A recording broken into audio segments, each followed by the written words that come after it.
اچھا عمران وسیم، آج trial court میں کیا ہوا؟ کل کی سماعت کے بعد آج کیا صورتحال رہی ٹرائل کورٹ میں؟ جی ٹرائل کورٹ سے ایک تو چیئرمین پی ٹی آئی کو ریلیف ملا ہے، مختصر سا آج عدالت میں پیش نہیں ہوئے تھے تو ان کی حاضری سے استثناء کی درخواست تو عدالت نے ایکسیپٹ کر لی ہے، لیکن اس کے علاوہ بیرسٹر گوہر علی جو کہ چیئرمین پی ٹی آئی کے وکیل ہیں، ان کی جانب سے اس مقدمے کی سماعت کرنے والے جو جج ہیں دلاور ہمایوں صاحب، ان پہ اعتراض اٹھایا گیا تھا۔ اعتراض یہ اٹھایا گیا کہ ان کا فیس بک اکاؤنٹ ہے، فیس بک پیج ہے، جس میں انہوں نے 2014 میں کوئی چیئرمین پی ٹی آئی کے خلاف پوسٹیں کر رکھی ہیں، تو وہ آج معاملہ متفرد درخواست کے ذریعے عدالت کے نالج میں لایا گیا۔ جج صاحب سے کہا گیا کہ آپ ریکیوز کر جائیں، اور یہاں پہ آپ کو یہ بھی بتا دیں کہ اسی سے ملتا جلتا جو معاملہ ہے، ابھی احتشام بتا رہے تھے کہ اسلام آباد ہائی کورٹ میں انہی جج صاحب کے خلاف ایک درخواست ٹرانسفر کی پی ٹی آئی نے دائر کر رکھی ہے، چیئرمین تحریک انصاف نے دائر کر رکھی ہے، وہ ابھی تک پینڈنگ پڑی ہے، لیکن یہ جو خان صاحب کا کارڈ تھا وہ آج انہوں نے ٹرائل کورٹ میں چیلنج کیا، اور وہاں پہ جو پلی کی گئی، جو آرگومنٹ دیے گئے وہ یہی دیے گئے کہ آپ چونکہ ماضی میں ایسی پوسٹ کرتے رہے ہیں چیئرمین پی ٹی آئی کے خلاف، تو لہٰذا آپ یہ مقدمہ نہ سنیں، بلکہ کیس کی سماعت کے دوران جو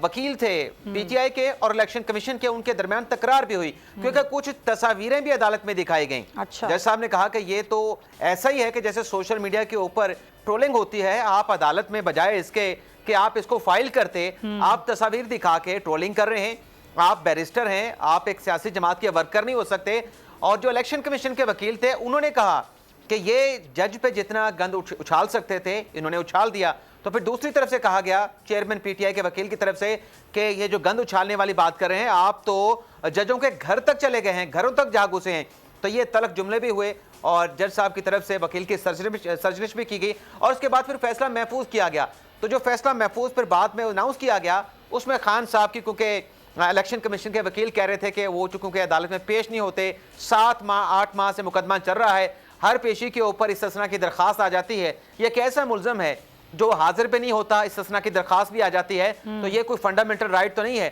تو آج بھی عدالت نے اس استثناء کی درخواست کو تو ایکسیپٹ کر لیا، گو کہ الیکشن کمیشن کے وکیل اس کی مخالفت کر رہے تھے، لیکن دوسری جانب جو جج پہ اعتراض اٹھایا گیا، تحریری اعتراض اٹھایا گیا جج دلاور ہمایوں پہ، وہ درخواست عدالت نے رد کر دی ہے، اور مقدمے کی سماعت کو 20 جولائی تک ملتوی کر دیا گیا ہے، اور گواہان کو طلب کر لیا گیا ہے، ان کا بیان 20 جولائی کو ریکارڈ کیا جائے گا۔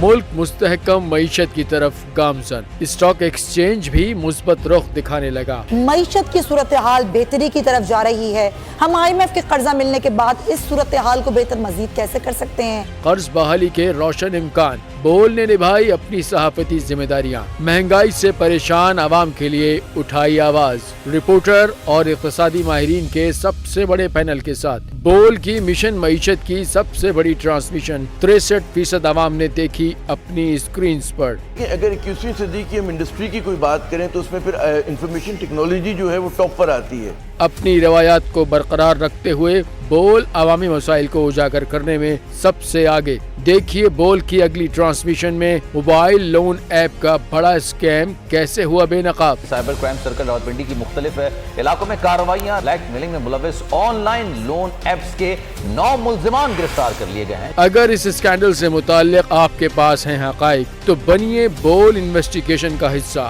آپ کی شناخت اور تمام تر معلومات خفیہ رکھی جائیں گی، تو بس ہمیں ای میل کریں یا واٹس ایپ کریں 0337 0310 377۔ سبسکرائب کریں اور بیل دبائیں تاکہ کوئی خبر رہ نہ جائے۔